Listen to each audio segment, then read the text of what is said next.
Good morning, everyone. I am going to start our webinar. We are recording, and Jenny will be with us momentarily, coming in right now. It's 10:30. We have several people signed up today. We'll see how many we actually get in quickly. We're going to try to not make this too long at the beginning so we can get right into the presentation. I'm Janda. I'm the coordinator at the EnviroHouse, which is the facility behind me, and will be open part-time anyway to the public in May sometime. We're trying to get it cleaned up after being closed for 2 years. And I don't have a specific opening date yet, but I think we'll be open 3 days a week until summer, and then probably moving more into a full schedule. We will continue doing webinars probably till summer, and I'm not sure about going live on workshops back on site until we know more about how the health situation is in the county, because that workshop room is really small. If you've been to a workshop, and I know there are people on here that have,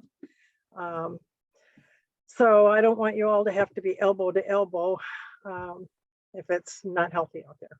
So anyway, so we're here today to talk about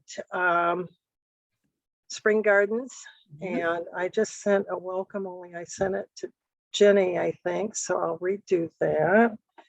So while I'm doing that, let me mention there is a chat feature. The menu bar which should be at the bottom of your screen, maybe at the top, I'm not sure. There is a Q&A, polls, chat, a participant list that I think you can also look at. In the chat feature, I encourage you to use the chat because then everybody can see your questions and the answers, and you can copy that. So you have that information if you have a notepad open or a Word doc or whatever you're using, you can copy paste so you have that information. Thanks, Art. Yeah. So use the chat feature, and if you have questions, you can put them in the chat.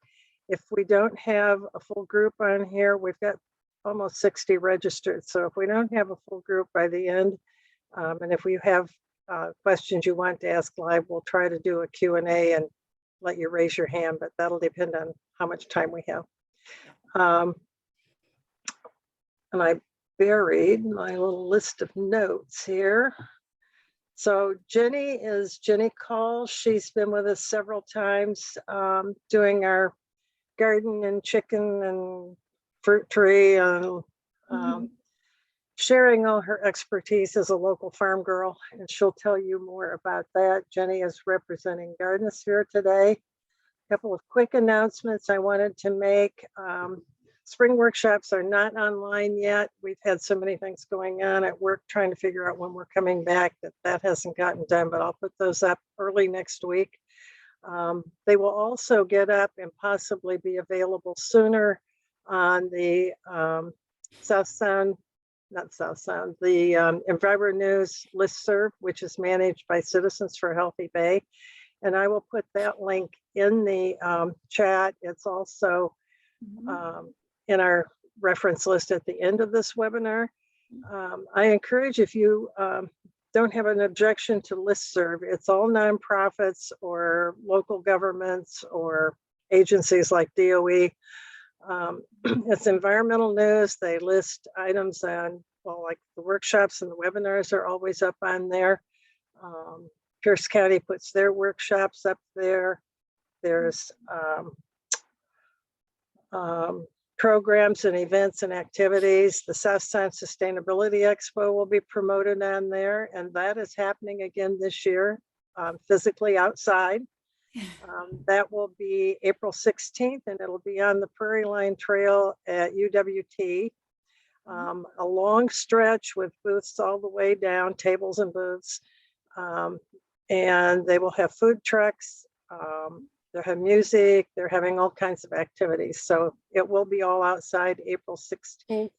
And there will be information on that on the listserv and on the city's City of Tacoma sustainability website.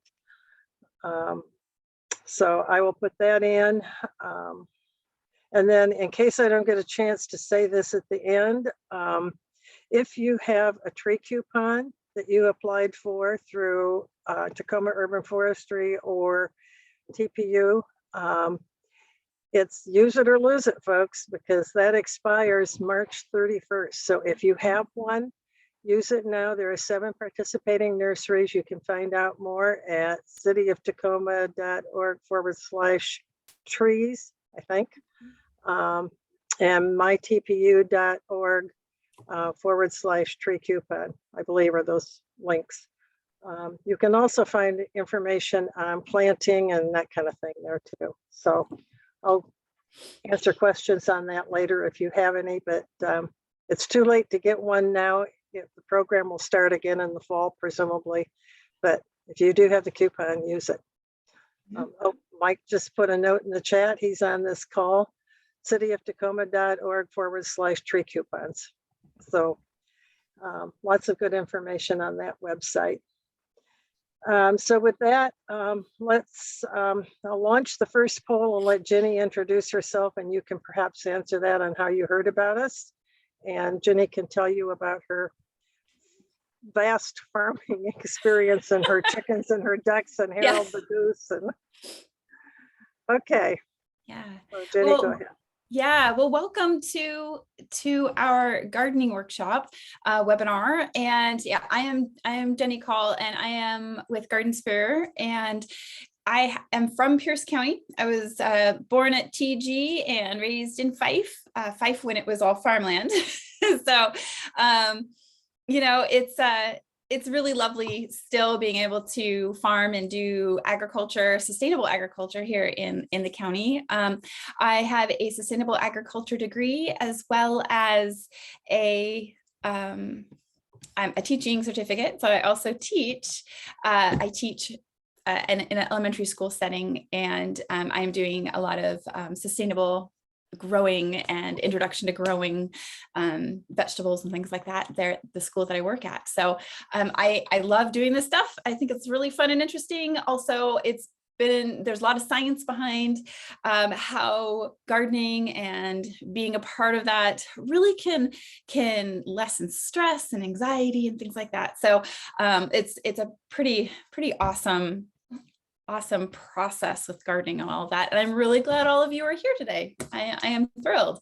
So I will be checking the chat as we go. So if you have any questions, please put them in the chat. I will check them pretty frequently in between slides and things like that. And then at the very end, there's going to be a bunch of resources, and we're all learners here, and we're all teachers here. I am facilitating information, but I know some of you might have experience and be a part of that. So if you have any cool tips in the areas that we're talking about, it's also welcome. So Gianda, how'd that poll go? A lot of people. I haven't. I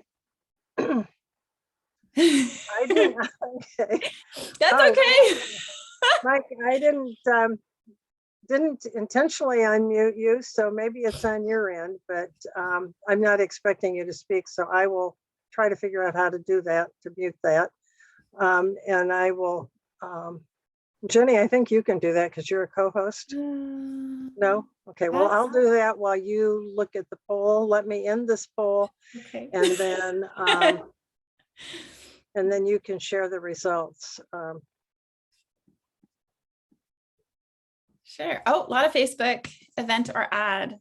Oh, a little bit of workplace or organization email, EnviroHouse. Okay, but a lot of Facebook or an advertisement you've seen somewhere. That's in a few emails. All right, cool. All right, good to know kind of where you're finding out about these wonderful webinars that the EnviroHouse is able to put on. All right. So I'm going to go ahead and share my screen with you, and it'll just take a quick little transition, and then we're going to get started here. Okay. Let's see. Da-da-da. There we go. All right. And here we go. So This is Spring Gardens, how to plan, plant, and maintain a garden, a spring garden. And actually, we're just the right time for this type of thing because, it's like just spring just started on last Sunday, and everything is happening so quick, and the temperatures during the day are starting to warm up, and so it's a lot's happening here, lots going on. And so we're going to talk about all the little peccadillos, anything that you might be needing or wanting. Our first poll question is, what is your experience growing a food garden? What is that experience? There we go. I'm going to move that down here so I can see your chat, Miss. I'm talking to you. I'm talking to you, but you're not hearing me, so it's launched. Awesome. Oh, Neil, you got a great question down there. It says, what are the best tips for keeping squirrels and birds from eating your strawberries? Yeah, we'll talk about that.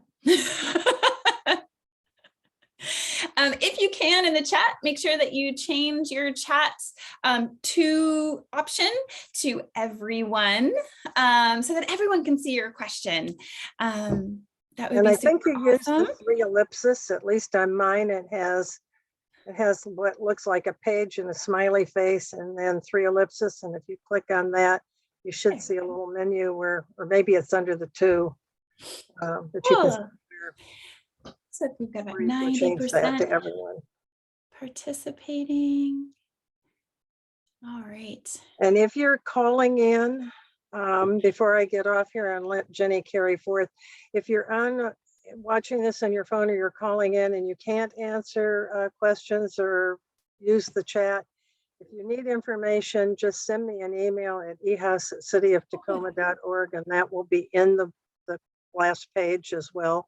And I'll put that in the chat. Well, you won't be able to see it if you can't see it. But if you send me an email, I can send you chat information when we're through. So, okay. Carry on, Jenny. All right, in that poll. So we've got 2 people are new gardeners with no experience. That's great. You're gonna get like totally overwhelmed with information. It'll be all right. You'll be just fine. I promise. But quite a few of you, we've got 3 of you who have a vegetable garden but want to add a few more options. So I'll have options for new people and kind of easier things to grow, and also for a little bit more experience. So it'll hit both, which is great. And then us in the chat, we've got gardened before and grown food for a number of years. So that's wonderful. You've already started that process. That's great. All right. So the first thing that you really need to think about, if you're new or experienced, is your plan. Make a plan. Sketch it out on the back of a big mail envelope that you're going to end up recycling anyway, or on a big piece of paper, or copy paper, something, and kind of sketch out a plan for yourself, because having a plan will lead to more success. Because you can kind of keep track of what you're doing, and it's less off the cuff, right? Oh, I have this. Oh my gosh, I didn't know I had to buy this. Or, oh, I only have 10 minutes. What am I going to do? And then, oh, I didn't planted that, but I don't really like to eat it, So, having a plan is super, super important. So one of the first things I like to think about is your space. Every person has a different size yard, right? And so you have to think about, what space am I going to plant in? Does it get full sun? Is it south facing and gets full sun all day? Is it west facing and gets morning sun until probably noonish to 1 o'clock, and then it gets into that nice shade into the hot of the day? Is it east facing, and you get that exposure from just 11 o'clock onward until the end of the day, until that sun goes down? Is it a combination of the both? Is it north facing and you need a lot of shade loving plants, annuals to grow in that space. So really think about your space. Is it big? Do you want a path? Do you want it raised? Are you on a hill? You know, do you need to kind of terrace your garden? Space is really, really important to really be mindful about, because if it's not accessible to you and not easy for you to care for and work in, the less likely you are going to want it to be in the garden because it's uncomfortable or really hard to get to. Okay.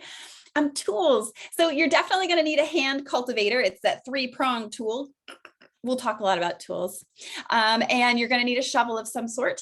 I like to use a pair of chopsticks for drawing rows and for seeding into pots and to make small holes. And I have my own chopsticks that I've purchased, so I know which ones are outdoor chopsticks and which ones are indoor eating chopsticks. But I find that they're a super, super versatile tool for so many different things. Time. Do you work a whole lot and really your only time to be in the garden is in the weekend? Or do you have more flexible time where you can kind of dictate when you're in the garden, when you're working outside, and the time you have is really flexible.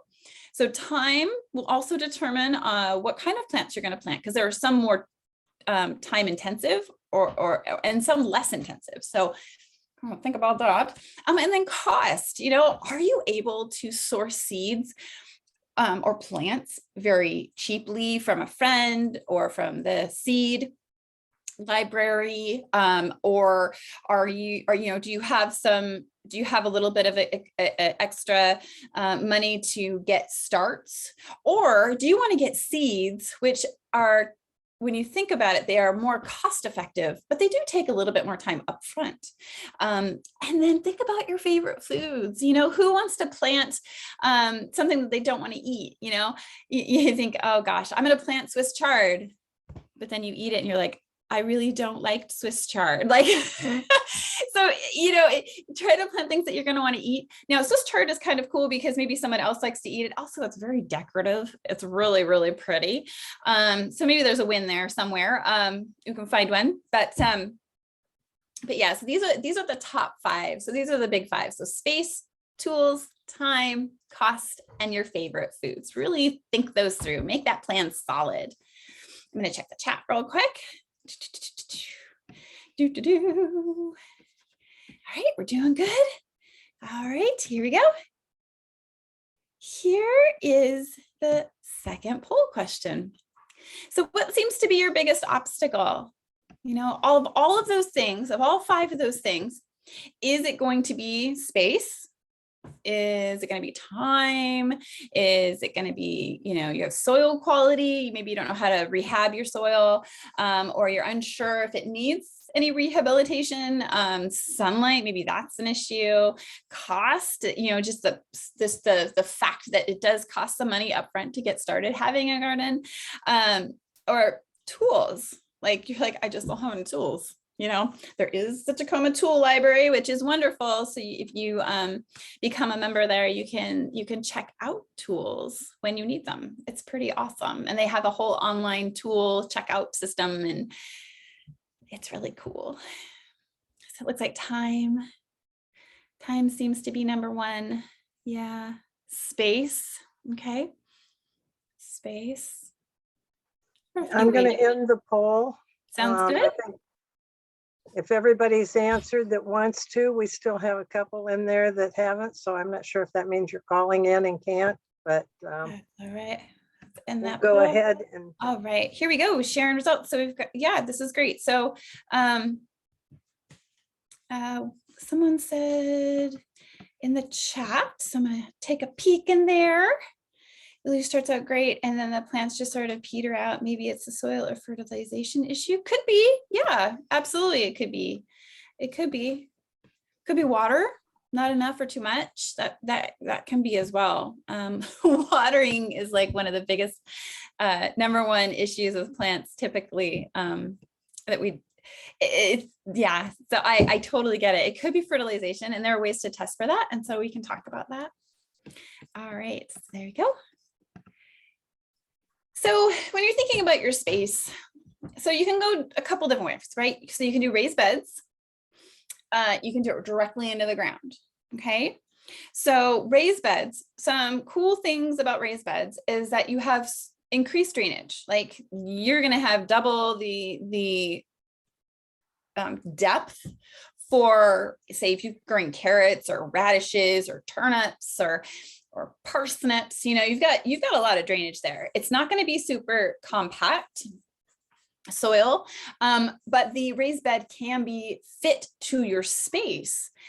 And what's really cool about raised beds is that you can build them so they're tiered. So kind of like in a step. So start here, say this is the full back. Okay. And then you put a tier here, and then you drop it down about 6 inches to a foot. And then you tier it out again, drop it down 6 inches to a foot, and then drop it down again. And it kind of looks like a ladder, a really wide tiered ladder. So raised beds don't have to be just your one height taking up a bunch of area space. I mean, you can be really creative. You could have it be the lower level be in a square on the outside, and then have the center be built up and have a raised bed that's a little bit raised up in the middle. Lots of really cool building opportunities and creativity opportunities with raised beds.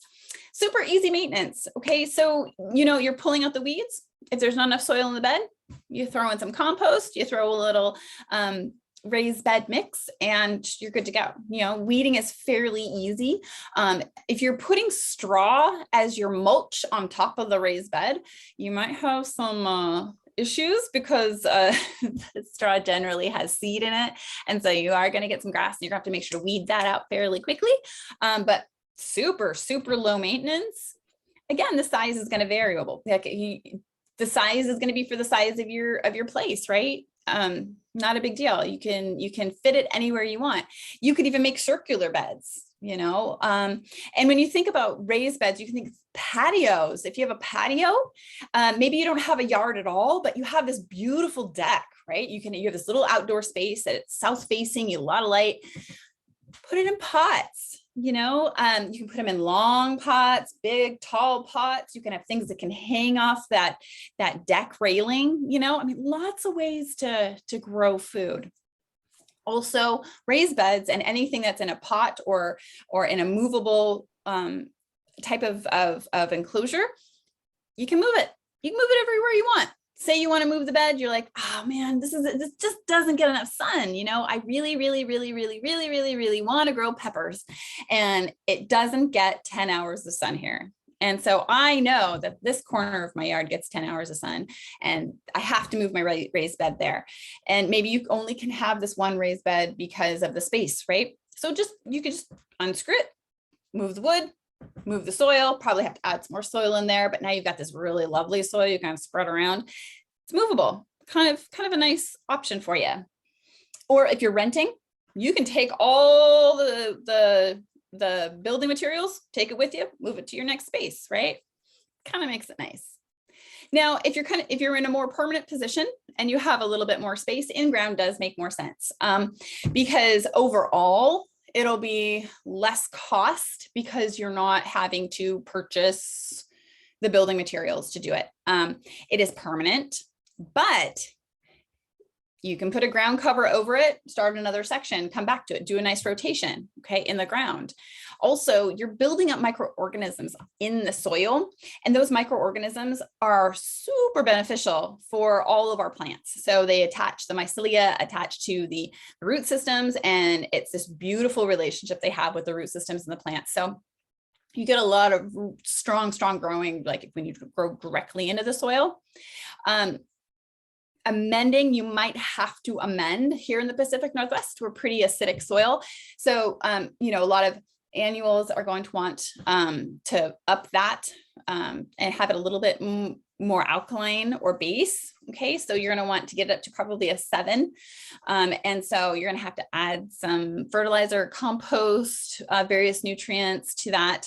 And different plants actually require different amounts of nutrients. Okay, so really think about that. And the variable drainage, some places are really rocky. You dig down 14 inches and all of a sudden you hit a clay layer and you're like, oh. Or, drainage can be sketchy. But think about it this way, okay? Because you've chosen to grow in the ground, you are now creating and starting that process of transitioning that soil from clay to something that's more permeable. So you're doing some good. It might take a little while, but you're doing good work. So space, this is a big one. I don't know if there is a Seattle tool library. I want to say yes, but I would definitely Google it.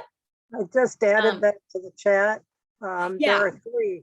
There's, according to the Google, as my son refers to it, the Google. There's one in Northeast Seattle, one Southeast, and one in West Seattle. Yeah. And I know there's one in Federal Way, and I think there's also one in Olympia. They're getting to be really popular. And the one in Tacoma, if you don't know, has moved. It is in the 2nd floor of the Tacoma Public Library downtown. And you can reach it in the back level. Check it online because they have some really great resources. Yeah, tool libraries are fantastic, especially if you only use tools a couple of times a year and you don't really have the storage space, but you can borrow those tools. They're super handy. And then speaking of tools, here are some tools that you might want to either borrow from the tool library or have on hand. So the hand trowel is your best friend along with that gardening hand cultivator. You have 2 different types right here. So if you look right here, we've got the cultivator. I particularly like this variety, and I like ones that have the middle that comes out just a little bit farther than the outsides. And I prefer a little bit harder steel type of gardening tool opposed to a plastic or this flat tool. Although it is still a hand cultivator, it is going to bend more. So really take a look at your tools. These are pretty good. I love these with the triangular body to it.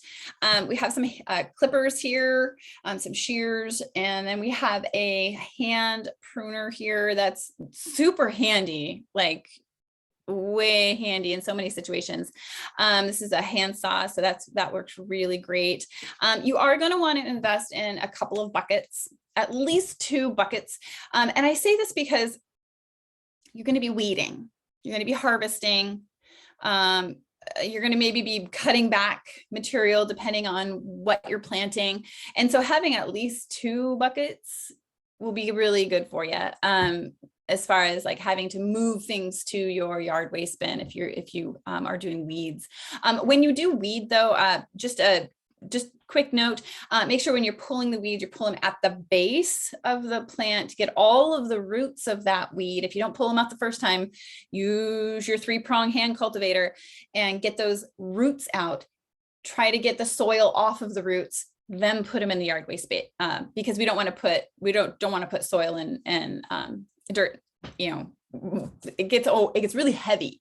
Not only that, it's rough on the end of the yard waste portion of that. If you want to use gloves, there's lots of styles of gloves. I use gloves because I'm outside so much that if I didn't wear gloves, my hands would be chapped and gross and bleedy and all that kind of stuff. So I wear gloves. I do stuff without gloves on too, but when I'm out every day, I do wear a pair of gloves. A regular pair of scissors comes in super handy for harvesting. I use it so many ways. I really have that pair of scissors and I'm harvesting leaves, lettuce. It's better than breaking it off. Cutting it off will be a nice clean cut and you're more likely to get more growth out of it. So that's a hot tip there. Anything extra, wheelbarrow, if you have a larger space, can be super handy. garden shears like we see here. Here's some garden shears. We have our pruners. They come in handy, especially if you get more perennials in your raised beds. They really do come in handy. But these, get a hose for yourself, or watering can, a little sprayer. If you can, get a sprayer that has multiple settings, because when you're rinsing out your bucket, you're probably going to want to use a different setting than if you're watering your seeds, which you're going to want to use a mist to water the seeds so you don't disturb them. And then when you're watering again, you're going to want to use like the shower. When you turn the little knob, you're going to use the shower part, and you're going to water low and slow is what I like to to teach everyone. Low and slow, keep those greens from getting wet. So these are just some should haves and a little bit of extras there. But really, if you only have a hand cultivator and you only have a hand trowel, you could totally do this. Not a big deal. You could totally garden. Fingers in the dirt. Hey, Jenny. That's right. That's right. Quick question. Well, not question, deep. If people need buckets, it just occurred to me that, the 5-gallon buckets that you could buy like at Home Depot and places like that are available. But if you don't need anything that big, I know Dan Borba, who does our rain barrel workshops, has a huge supply that he gets from somebody and cleans up, and they're, I think, 3-gallon. They're a little bit smaller than that. Oh, there you They have go. a handle and they have a lid. Yeah.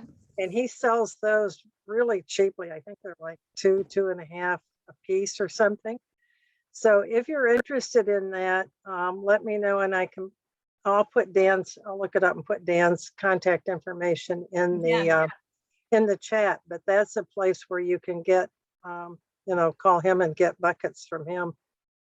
Yeah, that's a great idea. Yeah, because Dan does tend to have Well, I had like 10 a lot of those them. buckets.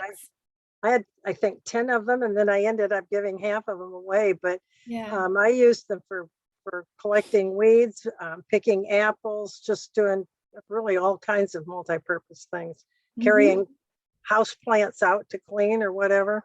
Yeah. Well, when we're talking about time, how much time do you have? Now, don't think about how much time you wish you had, because I think we all wish we had more time to do things that we love to do. How much time do you really have? Because the front end of making a garden space for yourself takes a little bit more time. Once it's established, it takes less time, but more just like paying attention to it, to its needs. So how much time do you have to dedicate to this? And know that once it's established, it's pretty easy once it's established. How much money can you spend on this project? Do you have a budget for yourself? Can you get repurposed materials? Maybe someone just took down a fence and they say free wood. And could you pick up, do you have a way to pick up free wood, or free screws, or free materials? Or do you have a way to repurpose something? Or what does that look like for you? What do you like to eat? When you open that refrigerator and you think about a meal, right? Or you think about a snack, what are your go-tos? Is it that you like to make broccoli pretty frequently as part of a main meal? Do you like working with onions? Do you like do a lot of sautés, peas, snap peas? What do you really like to eat? What do you find yourself eating a lot of?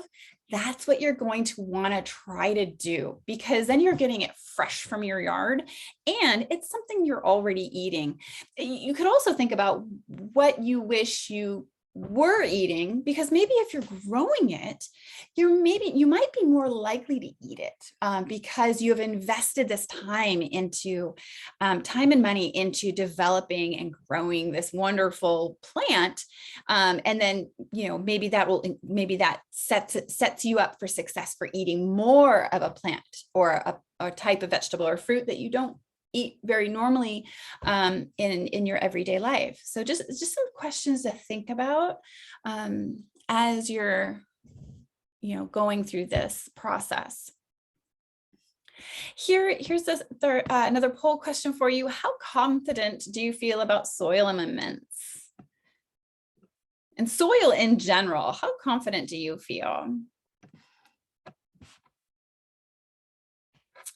And then we have Janda, we have Victoria there. She's interested in buckets. So that's, she would like some buckets. I'm looking up his information right now. I'm Perfect. Perfect. We'd like some buckets. Yeah, buckets are great because you use a bucket for harvesting. I have different colors for different purposes, right? So I've got my 5 gallons that I use for weeds and whatnot. And then I have a different type of bucket that I use just for harvesting. So I don't have to worry about cleaning it out all the time. I already know that there's not going to be seeds or slugs or anything in the bucket because I can just go harvest what I got there. We have okay. About 65% almost people have answered. If there's anyone else that wants to put something in there, otherwise I will end the poll.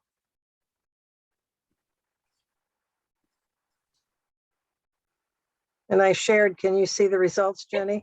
Yep. Okay. All right, a little bit of guidance, somewhat confident, a little bit confident. All right, we're going to go over that right now. All right, so here we go. Soil preparation and amendments. So you've got your plan. You know what you're going to plant. You're ready. You got this whole vision, right? So if you're using a raised bed, you're going to want to use a complex planting or raised garden mix. And it already has lime or compost in it initially.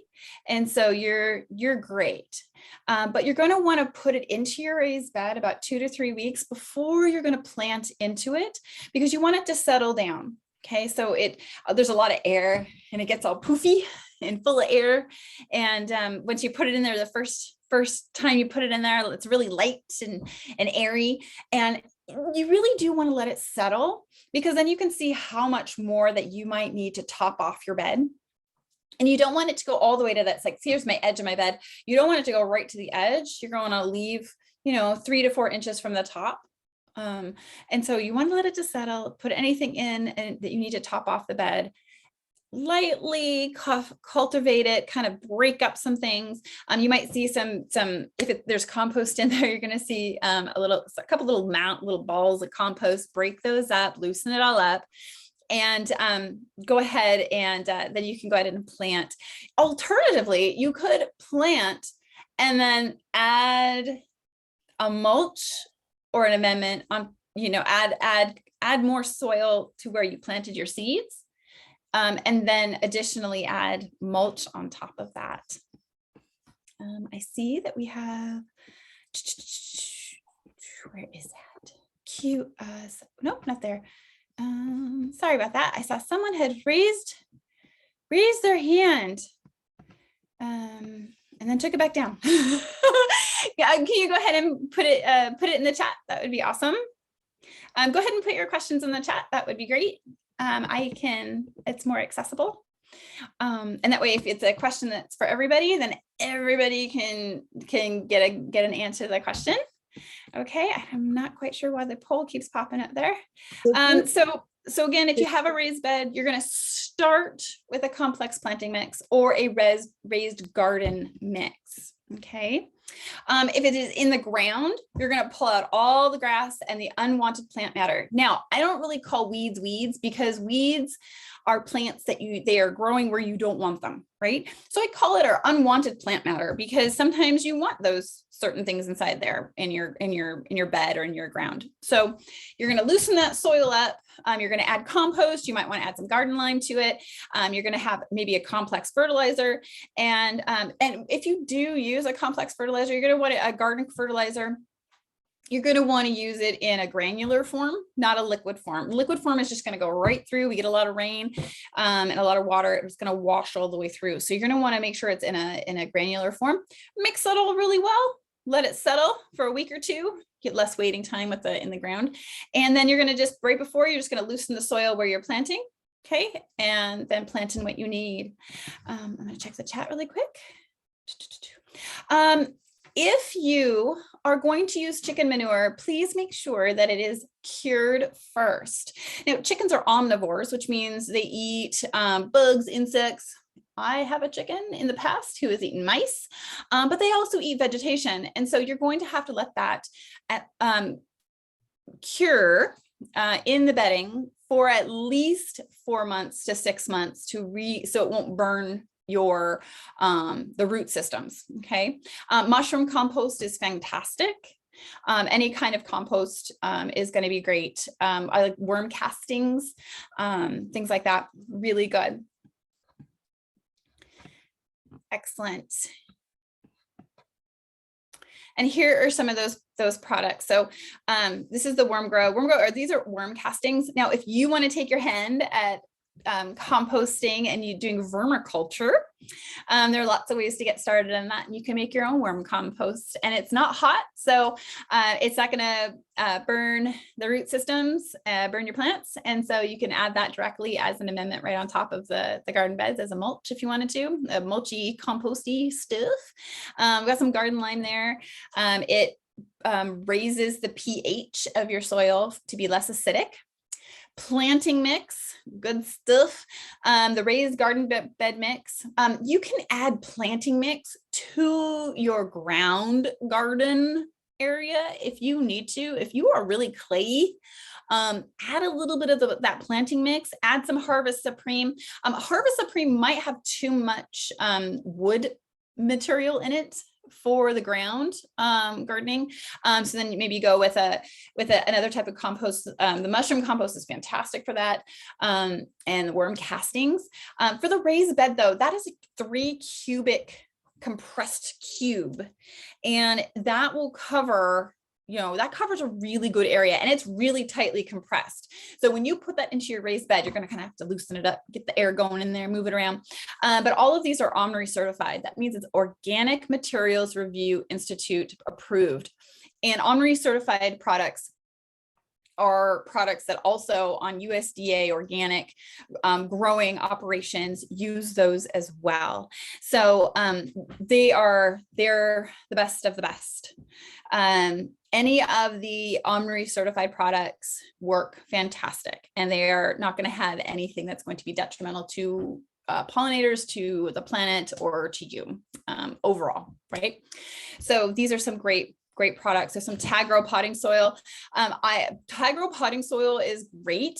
However, after one full season of growing, you are going to have to amend it with some more compost material. You're going to have to put some fertilizer or compost in there because it does leach pretty quickly.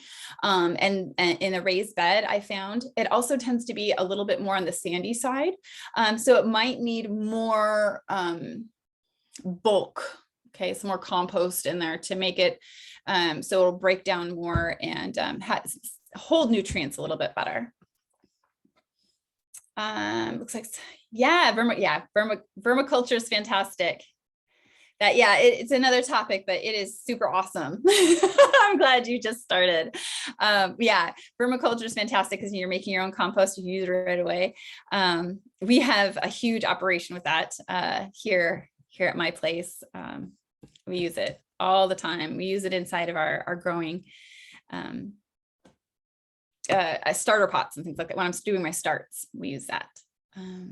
So Dr. Earth, there are more products than this out there now. There are out there that even I use different products, but they're all OMRI certified. I always stick with the OMRI certified products. Planting. So you can start with seeds or you can start with starts. It's totally up to you. Now with seeds, you are going to get more seeds for a lower cost. Okay, you can get really cool varieties. We have lots of local growers, Resilient, there's one on Vashon. The Baker Creek, the heirlooms, they're not local, but boy, do they have a variety that's outstanding. Johnny's Seeds always has a great variety, plus they're super fast to ship the seeds. Territorial, you've got so many choices, and everybody tends to carry the organic seed as well.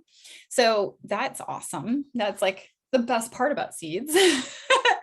There's a lot of there's a lot of like grace with seeds, because you can start the seeds and maybe it doesn't work out. You just start them again, or you just start them again. You can do succession planning. So succession planning is when you plant, say you're going to plant a row of lettuce, or maybe you plant half of your row of lettuce 1 week, wait 2 weeks, you plant the second half of that row of lettuce. And then you kind of stagger your planting. So you just keep getting food. Like there's no end to your food. There's no stop time, and there's no wait time in between eating all of this wonderful stuff. Except at the beginning on that first planting, you do have to wait for everything to germinate. It's kind of a bummer, but we want it now. But you do have to wait for that. And there is more upfront work. So you're going to have to think about, like, how is it still freezing outside? Am I going to have to cover it? Maybe cover it with a sheet cloth, at night, or we still getting into the 30s, which we are right now. You're going to want to cover your bed with a sheet cloth or something to keep it from getting frostbitten. Am I going to have to replant these things? I got to check on them. I got to kind of baby these seeds along as my starts come up. It's a little bit more upfront work. If you're going to do starts, okay, I know the farmers market, the Proctor Farmer Market, I know they have starts going on like crazy right now. You buy the plant, you stick it in. It is going to be more money, right? Because all of the upfront work has been done by somebody else. And so you're paying for that, all of that time and energy that they've put into growing this beautiful start for you. And so that's why it costs more, because of that upfront work that has already been done for you. You got all that out of your hands. You don't have to worry about that. And so, but the benefit though, is that you can pop them right in the ground. Right? You don't even have to worry about it. We are still cold, so you're still going to want to put the sheet on there until we get into the 38 or above at night, but way less work, right? More expensive, but less work. Instant garden, right? You put it in, boom. You can look at it and be like, oh, this is absolutely gorgeous, right? You don't have to, just have to water it. You have to eat it. Oh no, you have to eat your food. It's a lot of work. You just got to eat it. You are going to have to watch for pests and whatnot, but I mean, it sets you up pretty good.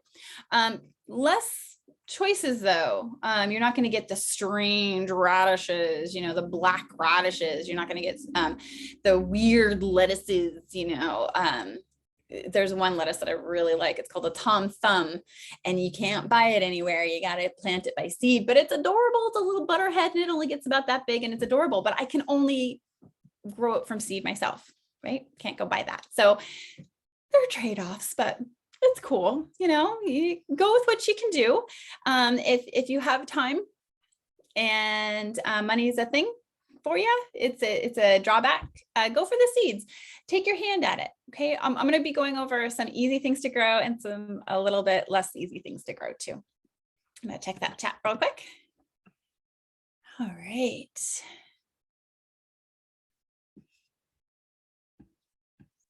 Also, all right, cool. All right, we're looking good. All right, next question. What would you like to begin with? What would you like to grow? Would you want to start with seeds? Do you want to start with starts? Do you want to do both? You want a little bit of Insta garden, but you want to be able to try your hand at doing some seed work? What are you thinking?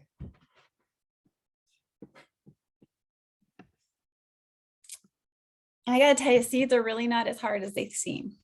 Root vegetables though, like if you're going to be doing carrots and radishes and turnips and parsnips, maybe you want to do some, there's all kinds of radishes. The black radishes are fantastic, by the way.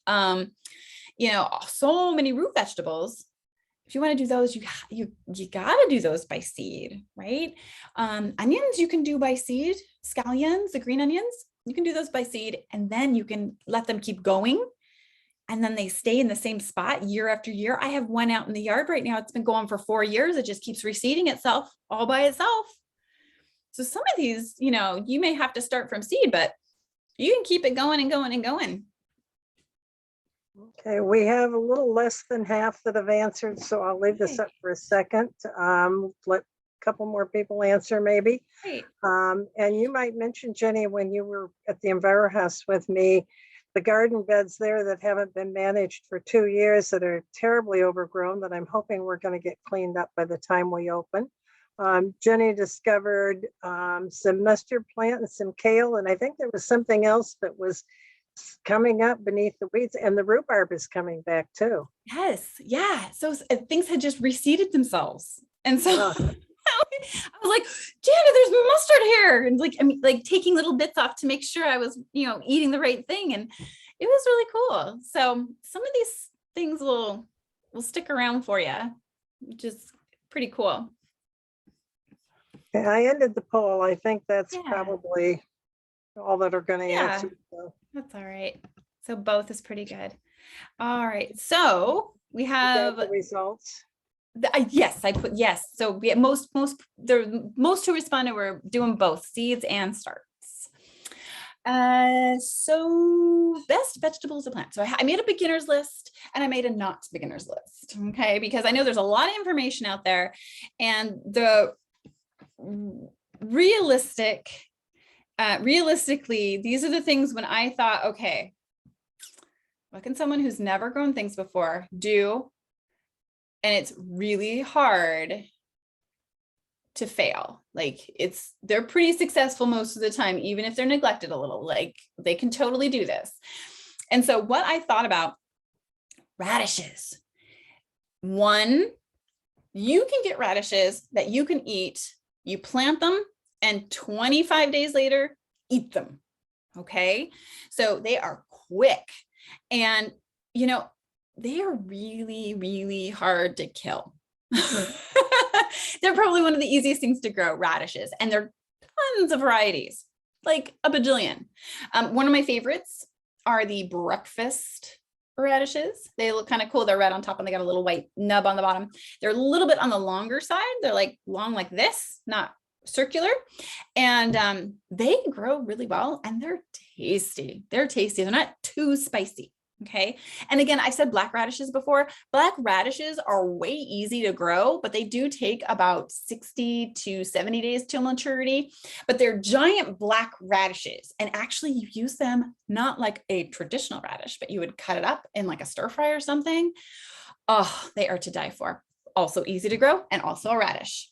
Most salad greens, really easy. Okay. You can even get a mix and just sprinkle it out. If you want those baby greens, don't worry about thinning your plants out, okay? Because you can just use your scissors and give it a little bit of a haircut, take those baby greens, they're gonna keep growing for you. Really easy, okay? Green beans, super easy. And they don't mind to be neglected a little bit, okay? Bush beans are easier to take care of because you don't need to trellis them. And, but if you have space and you want to start growing upwards, you want to grow up, get the pole beans. Okay. Onions, you can get onion sets. They're already in their second season of growing. And so you just put those onion sets right in there. Onions, bingo, bango. Okay. Zucchini, I know most of you know or have had friends who are grown zucchini and they're like, would you like zucchini? I have a lot of zucchini. Or people, they grow them and they get too big, right? So you want to eat zucchini when they're about that big-ish, okay, when they're really tiny. Not really tiny, but only about a foot long, right? Tomatoes, there are the cherry tomatoes are the easiest, okay? Smaller tomatoes, the cherry, the grape size, pear tomato, smaller tomatoes, easier to do. You can also grow them in smaller containers. Okay, they might need to have some support, but they actually grow very easy. The larger tomatoes do take more care. So if you have less time to deal with tomatoes, get a smaller type of tomato. Kale, okay, kale's going to grow anywhere. Kale will grow anywhere. You can eat it at any stage. You can eat the flowers, you can eat the stems, you can eat the stalk. Kale's kind of a wonder. There are different varieties of kale. Some are actually very, very sweet and they don't have that broccoli aftertaste, that brassica flavor. they actually are very, very sweet. So look for those sweet kales. If you're like kale, oh, ugh, no, thank you. There are varieties out there that actually taste more like candy. So go for it. Potatoes, people don't understand. Potatoes are exceptionally easy. Pop them in, you mound some soil on it as it grows, bingo, bango, you wait till the tops go yellow, you got potatoes, easy, easy, hard to kill. Hard to kill. Potatoes are really hard to kill. Carrots, they do take a deeper bed. Okay, so you're gonna have to cultivate. If you're in the ground, you're gonna have to cultivate a little bit lower, or you can build up on top of the ground, build it up just slightly for those carrots. They do need some more, unless you're doing those little fingerling carrots. Carrots are really, really easy and they can take a beating. They're totally easy. Swiss chard, it's the alternative to spinach. Spinach in our area, it goes to seed very quickly and it can be very picky and persnickety. It has a little bit of an attitude. Chard, on the other hand, can be used exactly the same way. And you can use the stalks, put peanut butter on those stalks or your almond butter or whatever you want. Swiss chard, super easy, also gorgeous. If you let it go and you get like the bright lights and you get the pinks and the yellows and the oranges, it's really pretty. Peas are one of those things you're going to soak them overnight, drain that water off, pop them in the ground. You can do that right now. Peas like that cool weather. Pumpkins, I can't get rid of pumpkins. I have pumpkins coming out my ears. Pumpkins are super easy. Squashes, all the squashes, piece of cake. Okay. Some of the things you can plant right now as seed: radishes, kale, potatoes, carrots, Swiss chard, and peas. You could do your salad greens, but they are frost sensitive. So you're going to want to give them a little cover. The rest of those things, they don't mind. They're going to do just fine. Okay. Some things to wait until mid-May or the beginning of May: onions, zucchini, tomatoes, and pumpkins. It does need to be a little bit warmer. Onions do get frost damage. If you plant onions now, not a big deal. Just put a cover over them to protect them from frost, okay? Because we still are getting into the 30s at night. I'm going to check the chat real quick. All right. We do have a raised hand, and I don't know if it's for a clarifying question or if we want to. Go ahead and pop that. If you have a raised hand, go ahead and pop that in the chat for me. Great. Okay. No, we're good there. This is the raised hand is from Kay, and if it's a clarifying question, we'll try to answer it now. Otherwise, maybe closer to the end. But Kay, if you can put your question in the chat, then that would be great. Yeah, let's put that in the chat. Yeah, tomatoes. You know what? Tomatoes. The thing with tomatoes is, and I see, I like your comment, he couldn't grow tomatoes if his life depended on it. That's so funny. I'm giggling at that. Tomatoes, they just need a little bit more water and, just a slightly bit more care. But if you're growing larger tomatoes, they need way more care. I have they're called Matthew Sweet or Matt's Wild Cherry. And depending on where you get them, and they come up again and again every year in the same exact spot. I let that plant die back in the same spot every year for the last 5 years, and I get a bumper crop. I do nothing to that plant. I am telling you, I do nothing. They do come on a little bit later because I don't care for them. I just, I hit them with some water when I need to, but they're itty bitty tiny cherry tomatoes. But man, these cherry tomatoes are tiny, but they pack a punch of flavor. It is like eating a piece of candy. Okay, I pick them and I basically pop them in my mouth. I mean, they are so good. They are sweet and delicious, and they are added pleasure to salads. I mean, they are really lovely. But I do nothing to them, literally. I have just like in this picture here, a yellow pear tomato that comes up in the same spot every year. And I just let it die back and reseed itself because it likes it there. And I do nothing. I hit it with some water. I don't fertilize it. I don't prune it back. I do nothing. I don't put cages on it. Sometimes that's the best thing, just to kind of let it do its thing, hit it with some water when it looks a little weepy, and you know, if it likes the spot, it likes the spot, and something will come back. So keep trying, and always start if you're doing tomatoes, start with those smaller tomatoes, right?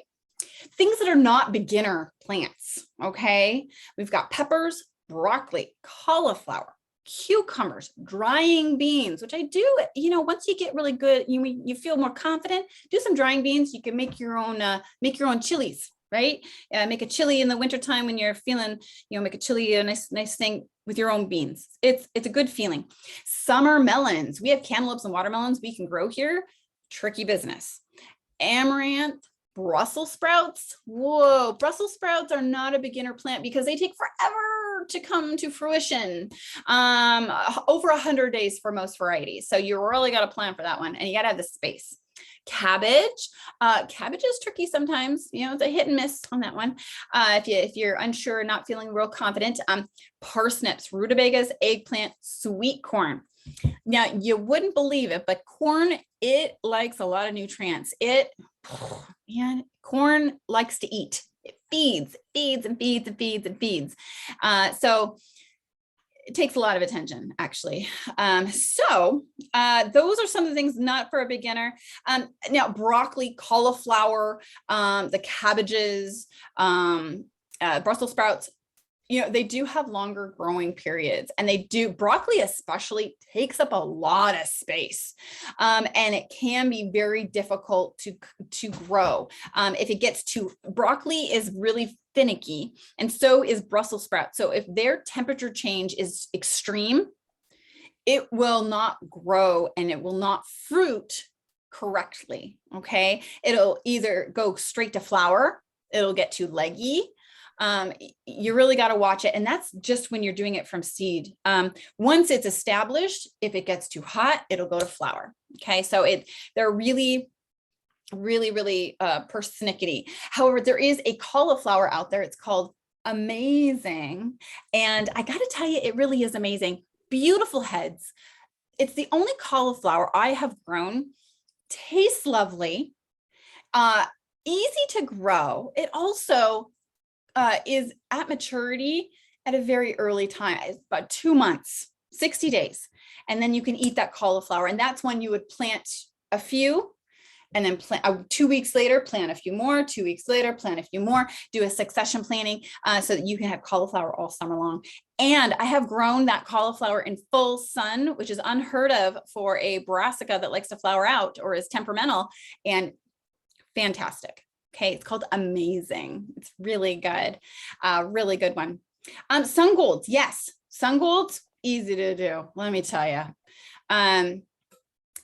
Yeah, the sun golds, super easy. At the very end, I'll put in, it's the amazing cauliflower. It's actually called Amazing, which is kind of funny.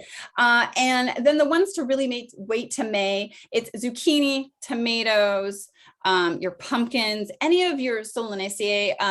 If you're doing eggplant, wait till do that. Any of your hot loving plants. Okay. Yeah, no, I'm I'm calling it Amazing. A, it's its name, and B, because it is amazing. It's kind of funny. Say that again, Jenny. Zucchini, tomatoes. On the beginner's list, it would be the zucchini, the tomatoes, pumpkins. You can wait until May if you're doing onions, if you don't want to have to bother with covering them, because they are the warm loving plants. Okay. Warm loving plants.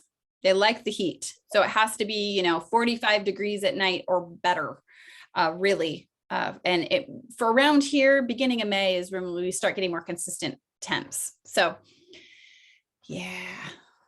I know it is. It really is amazing. It's my favorite cauliflower. It's my go-to now. It used to be the purple cauliflower, but now it's that amazing cauliflower. Some herbs and fruits here we have some easier ones. Basil is actually really easy. If you can get it started in a small pot before planting it out, it really is easy. It likes water. So if you want to plant it next to your tomatoes, they like the same amount of water. And so they will grow harmoniously together. Rosemary, sage, mint. easy peasy, right? It's really hard to kill sage. I have a sage that's been stuck in a pot for 7 years and it still hasn't died. Chives will come back every single year, whether in the ground or in a pot, in a raised bed. Catnip, lemon balm, and oregano. Those are the easiest herbs. Something to note about the lemon balm and the mint is that the mint is a rhizome, and it'll go through. It's got a kind of a trailing root system. And what will happen is if you have your mint in a raised bed, about every other year, what you're going to have to do is it's going to want to move outward, and you're going to want to have to adjust your mint plant to be back into where it has left. It likes to creep out. If you have your mint in the ground, you are going to have to do a little bit of managing on that, because mint does spread pretty quickly and it leaves the space. So again, if you plant it, say this is my mint plant, as it grows, it's going to kind of migrate out so that the center no longer has mint, but it'll start migrating out. And so you're going to have to kind of reposition it. Super hardy though, it'll take repositioning very well. Lemon balm, if you let it go to seed, it will spread absolutely everywhere. You can use it in a lot of different things. Let me jump in here. The tree pots that I have at the EnviroHouse that we had for the tea garden, which had mint, a couple different kinds of mint, all 5 of the pots before I left there, and they all are kind of in bad shape now, but all 5 of the pots had mint by the end of, because they were within, probably within a foot of each other. So that mint just kind of spread to all of the different pots. Lemon balm, I have it at home. I had it at the EnviroHouse in one spot that somehow I didn't plant it, but it got there. And it's everywhere. It will not go away. So if anybody wants lemon balm, once I'm open, get in touch with me, because I'll have it in one place or another that I can't get rid of, and I'm happy to share. Okay. And then catnip as well. Catnip, when it goes to seed, it does spread. However, it is easy to repot. And if you have neighborhood cats, plant it away from your raised bed as well, and it'll deter the cats from hanging out in your raised bed or in your garden area. But it smells really good. It's great for the pollinators. All of these will bring pollinators into your yard, which is really cool. And they smell really lovely. Easy fruits are going to be your strawberries. You're going to have to make sure that when you do plant your strawberries, you do not plant the crown of the strawberry under the soil. It is a raised up type of plant. Blueberries are one of the easiest. Strawberries and blueberries. If you're looking for thornless raspberries and blackberries, if you don't want to get snagged, those are good ones to do, and they come back every year. I know we have Himalayan blackberry everywhere, but there are some varieties that are thornless and they don't spread like wildfire like we do here with that Himalayan. Gooseberries, very easy. They do have little prickles on them, so you do have to be careful. They have little spikes, but the gooseberries are really, really easy to grow. Currants, not only they bring in pollinators, but they have a delicious fruit. There are lots and lots of native fruits that you can also add to your landscape that you can eat and are beautiful, and they will do very well anywhere you put them here in our acidic Pacific Northwest soil. Talking about mulch. Mulch is, mulch comes in all different varieties. So mulch does a lot of things. It keeps moisture in the soil, so you have to water less. It is a great weed suppressor. That means it keeps weeds from coming up and running amok and taking over the root system next to the plant you're trying to grow, so you can eat it and enjoy it. It protects the soil from erosion and getting too compact, like our clay layer is so hard to get through, right? Well, if you're mulching, that eventually that'll break down, it loosens soil, adds a little bit of air in there. More microbes will want to live there, more mycelia will want to live there. Mulch is a great thing. Now, some things to know about mulches, though. If you're using straw or hay as a mulch, you are going to be weeding out the seeds that sprout from that straw and the hay. So just note that you're going to have some more weeding to do than you would normally. with the straw or the hay that uses a mulch, but it does keep moisture in really, really well. Okay. Wood chips, you could use the pine shavings, you could use compost, rough compost. Maybe it's compost that's processed through, but it's not super fine, right? But you could use rough compost up on top. Not only are you adding the nutrients back in, but it's doing all these wonderful things for your garden bed. You can use newspaper. Thing with newspaper though, and cardboard is that you're going to have to kind of put something in there to anchor it. Okay, you could use yard staples, which they're metal and they look like a U. You could use such a rock, put a rock on top so the paper doesn't blow all over the place, right? You could use grass clippings in the pathways or around your plants. Leaves work great. Ground cloth, if you would like to purchase something, you could put a ground cloth down. Any of these mulches are going to be great, but something to keep in mind is that you're not going to have your mulch go right up to your plant. So here's my mulch. I don't want it right on top of my plant, right? Because then that creates a nice little pockets for maybe some of our pests to get in there and have some fun. We want to make sure it's away from the stalk of the plant, the leaves of the plant, that main part of the plant. Make sure it's at least 2 to 3 inches. 2 inches is fine, just away from that, just to give it some space, give it some air. Okay. Air circulation is really important when you're growing. Mulch also, it kind of looks nice. You know, it looks really nice. It kind of makes the garden look really put together. Even if you have a raised bed, mulching becomes your best friend for all of these wonderful reasons. What mulch might you use? What are you thinking about mulch? What do you think would be your go-to?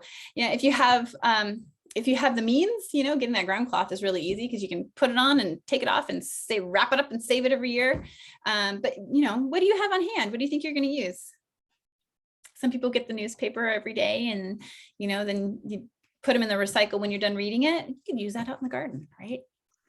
Hey, Jenny, I'm not sure if it's what's available right now, but I think Tagro also has some kind of a bark mulch type product. So you might want to check, I think cityoftacoma.org/Tagro might give you some information on that.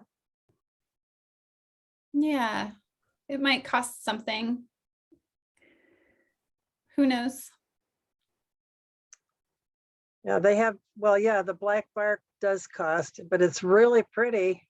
And I think they have, I don't know what all else they have, but we're doing a new demonstration Tagro bed at the EnviroHouse this spring. So check later. I'm going to end the poll. All right. Share the results on that. And I'm going to add a couple more things to the chat while we're here. Now, when you use, there was a question that we're kind of for raised bed. You can use any of these for raised beds. If you're using wood chips, you're going to use a finer wood chip in the raised bed so that it can break down faster at the end of the season and through the winter. So you can work that right back into your bed. Okay. I wouldn't use like the larger chips for that. The larger chips are great for pathways, keeping the paths weed free. Okay. Great. Yeah, a lot of things are pretty easy to get. I mean, you get those Amazon boxes or those people getting boxes in the mail, you know, over the pandemic, a lot of people were purchasing things. Take the tape off, even that tape that looks like it's paper. The strands in between are actually a synthetic. And so you want to take all that tape off and then use it as a mulch. Absolutely. Okay. Make this go away. There we go. All right, I'm gonna check. Keeps popping up. All right. Yeah, do something that's not going to cost you any money. I always suggest the easier, less expensive is always going to be the best way to go for yourself. Okay.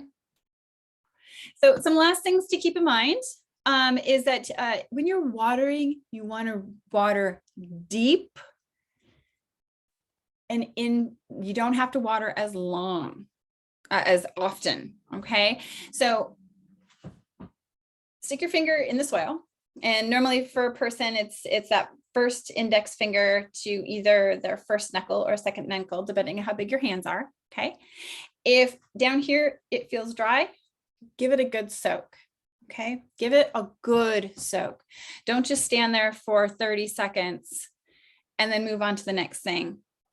What I like to do is I like to water the garden twice.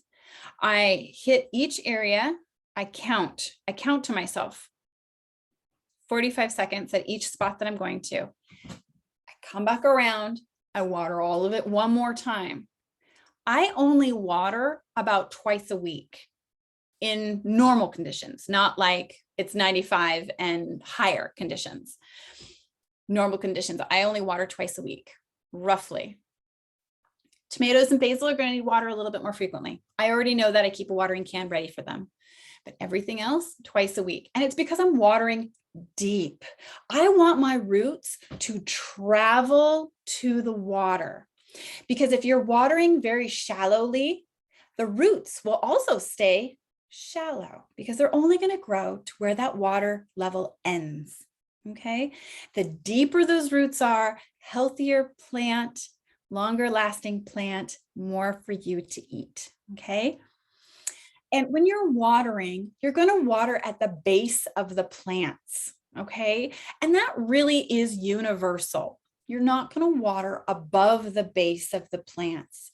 That's why I say get an adjustable head when you're getting a hose in a head, or get a watering can that you can really aim that water towards the base of the plants. Again, low and slow. Okay, don't turn that on all the way and then water down at the roots, because you're going to, all the soil is going to disappear from that, the top layer of those roots that are trying to, really do its job. So avoid overhead watering at all costs. Okay, it can cause damage to the roots, not to the roots, I'm sorry, to the leaves. It can bring in pest elements that wouldn't normally be there. If you can, water in the morning before 9 a.m. Okay, before 9 a.m. Really water it. What that does is that the water coming out of your hose is cold, and it allows that plant and the soil to warm up throughout the whole day. And then it goes to bed at the end of the night with a warm soil bed. Okay. If you water at night, what happens is that you are cooling down that soil bed, and then it has to sit in that coolness, that cold water all night. It can cause stunting, and it can cause some other issues. So for best, if like mildew, powdery mildew, okay. So for best results, try to do it early in the morning, gives that full day of heat to warm up that soil so it has nice warm roots when it goes to bed. Okay. Make a map, make an outline. This is where your planning comes in. We talked about planning, right? Just do a quick sketch.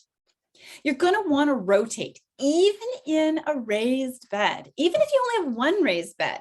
Say you grew tomatoes on one end and you grew peas on the other end. Okay. The next year, switch them. Okay. And then the next year, maybe don't grow tomatoes at all, but grow something else and grow tomatoes in a pot. Switch them up. Okay.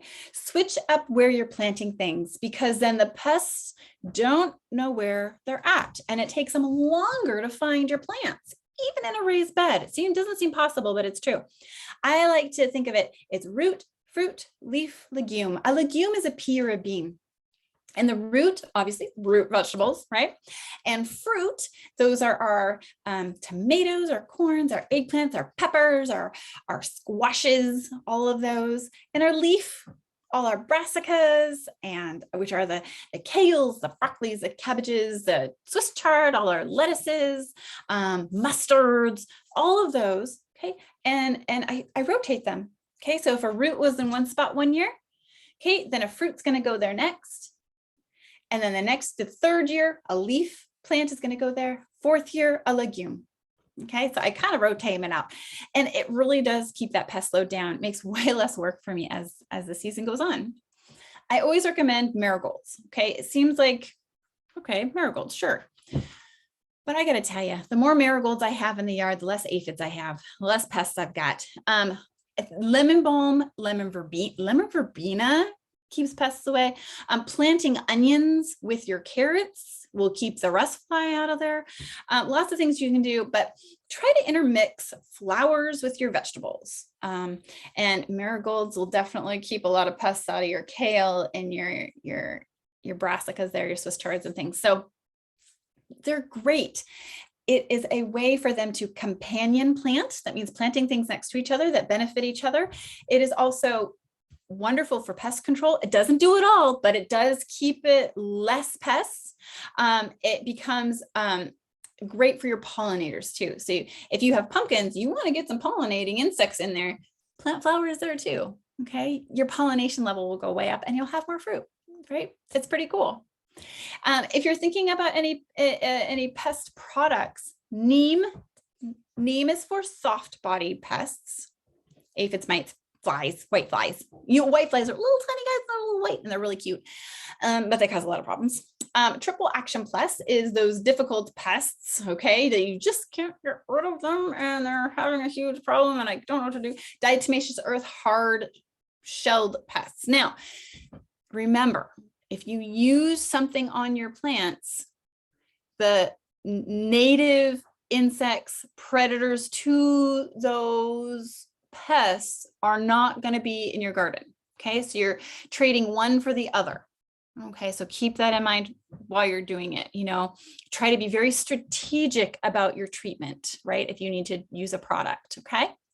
And when you are ready and you're feeling confident and you're feeling successful, start thinking in June about what you want to do. If you want to do a fall crop, right? There's lots of fun things you can grow in the fall. And those will be planted in July and in August. I'm going to go and check that chat really quick. Coffee grounds, there's been a lot coming out about coffee grounds. There really is not a benefit. I really want to read more, actually, because it was that, add coffee grounds. But if it's not organically sourced, I question it for myself. And, is it really a benefit? It does add some humus in there. I would not add it all by itself. I would not use it as a mulch as well.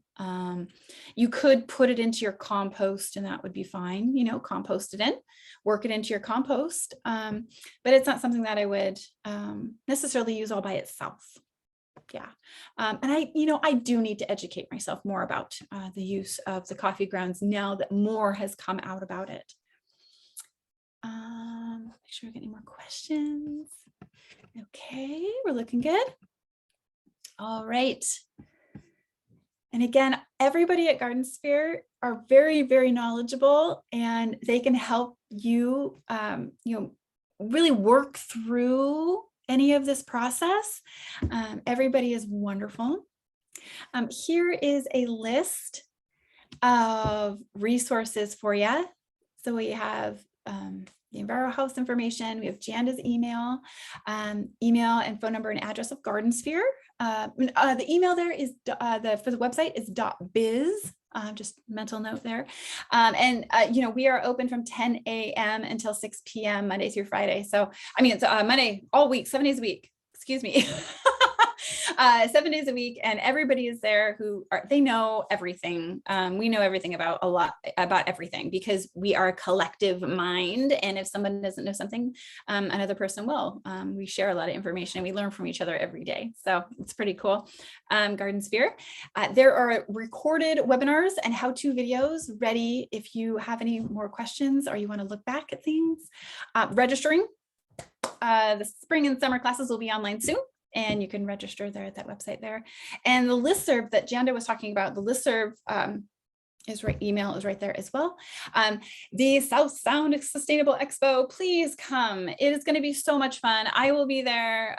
So many people will be there. There's music and fun and food and environmentally friendly workshops, all kinds of cool stuff. So I hope you can join us on April 16th. And there is information in the phone number for the Tacoma Tool Library, which is also the online resource. Fantastic. Okay, you can check things out and subscribe and everything right there online. And then they do a pickup. So you would order online or you try to check something out, call, and then you go and you would pick it up. They bring it out to you and that you pick it up currently. So that's pretty great. Let's see, what kind of, So I've been adding, question? Jenny, I've been adding some of these links in the chat too. So Right. if folks are able to do so, you should be able to have that chat open and do a control all I'm going to go. copy. Yep. And then I have some questions here I want to go over here. Best pest control for slugs. Slugs. Okay, so I have mixed feelings about slugs. Growing up in the valley there, seeing the native slugs and slugs around, and then now being an adult and on my own farm and not seeing very many slugs at all. They are a really great composter in our natural environment. If you would like to keep them out of your space, you can use preferentially Sluggo. It comes in the pellet form. They eat it, they digest it, and they die after eating the pellets. You know, our environment has really been hit hard because of human interaction or human interjection into those natural processes. I just pick them off and I put them in the woods here on my property. If you want, you could put slugs in a bucket and then, you know, put them in a park or put them in the woods, you know, where they're not going to get hit with a pesticide in a park. So I have mixed feelings about slugs. I do, because I know that they are a pest and they eat our goods. But if I'm thinking more holistically, we have really decimated the slug populations as a whole in our native population, and I really have mixed feelings about that. But if you are going to use a product, I would use Sluggo, and that could be used in your raised bed and in your ground garden. You could try copper stripping. Copper stripping, they tend to not cross that copper stripping. If you don't want to use something that's going to kill them, you could use a copper stripping and put it at the top edge of your raised bed. That works great. I know that my folks, they don't drink, but they always have beer on hand, and they put a cup of beer out there, and they like to say the slugs went out partying. So lots of ways to do that holistically. But yeah, there are ways to do that to deter those slugs. Oh, good. I'm glad you went to Garden Steer and visited. Yeah, lots of stuff in stock right now. Let's see. Picking them off and moving them to another location is a great approach. Oh, okay. I feel weird. I really don't see a lot of them anymore. I see little tiny varieties, quite tiny, but I have not seen a banana slug in at least 4 or 5 years, like a proper banana slug, you know, and I feel kind of bad about that. Let's see, any other questions? Janda, you want to add anything? I'm going to go ahead and stop sharing my screen here. We still have one hand raised. I don't know if Kay wants to ask a question or just didn't take the hand down. But I can unmute, or you can. Kay, I go ahead. I made it so that you could talk, Kay, if you wanted to unmute yourself and ask a question, because I know you've raised your hand several times, and maybe you for whatever reason you can't put it in the chat, and that's okay. But you can go ahead and unmute if you want to, Kay. Question.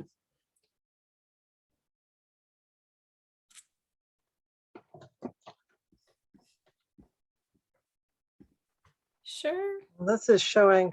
Okay. All right, I'm gonna go ahead and unraise that hand there. It just might be. No, I'm showing her microphone still. She may need to unmute. I'm disabling it right now. So there we go. And then I'm gonna lower that hand there. There we go. Should lower it. There we go. Got it. All right. Any more questions?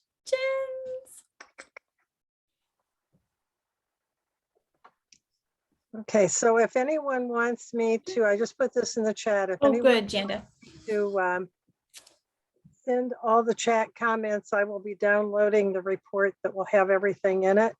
And I can, and I will just copy paste all of this right now. So I can email that out to anybody if you need it. Perfect. Yeah, that's all the information. I love it, Janda. You got all of those resources are right in there. Fantastic. Okay, well, if nobody else has any other questions, I would invite you back for Jenny. Well, first of all, we'll be doing native plants with the Native Plant Society, Washington Native Plant Society on April 9, and that will have some really good information for you. We'll be doing worm bin composting on April 23rd. Yes. And take my video off here. And we'll be doing herbs, growing and using and preserving with Jenny again on April 30th. Coming up in May, we'll be doing rain gardens, pollinator gardens with Jenny, green cleaning, and then that's June, and then weeds and pests with June with Jenny. And then in July, Helming, we'll be doing one on spices and herbs. And we still have a couple dates yet to fill. So Yeah. that's what's coming up. Hope you can join us again. I also put in a link in the chat, which I don't think was in our webinar, on the gleaning project. I'm not sure what all they glean besides fruit, but you might want to check that out through Pierce Conservation District. And I have one other thing I was going to say, and it just went right out of my head. Oh, this is a recorded, if you didn't realize, this is a recorded webinar. It will take a few days, maybe a week, for our city media department to get it posted, but it will be online with our other recorded webinars. And I did put things in the chat about the how-to videos. Jenny's done several of those. So check them out, and we'll look forward to seeing you again. Yay. Okay? Yeah, thank you Thanks, for coming. Okay. Bye-bye. Lynn, and I'll talk to you later, Jenny. Yes. Bye.